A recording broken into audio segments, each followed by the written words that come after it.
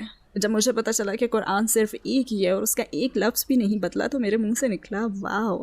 مجھے ہمیشہ یہی تصور سکھایا گیا کہ بس مان لو، ایمان رکھو، اگر نہیں مانو گی تو تمہارا ایمان باقی نہیں رہے گا۔ اور میں کہتی کہ ہم جو بات مان رہے ہیں کیا اسے عقل کی کسوٹی پر پورا نہیں اترنا چاہیے؟ اور میں چرچ پاسٹر سے پوچھا کرتی تھی، میں کہتی کہ اچھا جیسس انسانی شکل میں خدا ہیں، یعنی خدا جیسس کے جسم میں آیا، مگر میری نے جیسس کو جانا، یعنی آپ مجھے بتا رہے ہیں کہ میری نے خدا کو جانا؟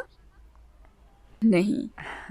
اور پھر اگر خدا جیسس کے جسم میں تھا اور لوگوں نے انہیں مصلوب کر کے قتل کر دیا تو کیا خدا مر گیا؟ اوکے، تو پھر دنیا کون چلا رہا ہے؟ لہٰذا جب میں نے قرآن پڑھنا شروع کیا تو اس میں یہ بتایا گیا کہ جیسس ایک پیغمبر تھے، لہٰذا وہ تمام باتیں غیر معقول تھیں۔ اور پھر جب میں نے قرآن پڑھنا شروع کیا تو یہ حق پر محسوس ہونے لگا۔ اس میں موجود کسی بھی بات کو آپ پڑھتے ہیں تو آپ کا دل روشن ہو جاتا ہے اور کہنے لگتے ہیں کہ واقعی یہی بات ہے۔ اور یہی وہ چیز ہے جو میرے خیال میں پیدائشی مسلمان نہیں سمجھ سکتے، یہ احساسات نو مسلموں میں ہی پیدا ہو سکتے ہیں۔ پتہ نہیں، شاید اس لیے کہ آپ پہلے سے جانتے ہیں اور اس کے ہونے پر خوش رہتے ہیں، جبکہ نو مسلم اس کی طرف بڑھتے ہیں اور امید کے ساتھ اسے اپنا لیتے ہیں۔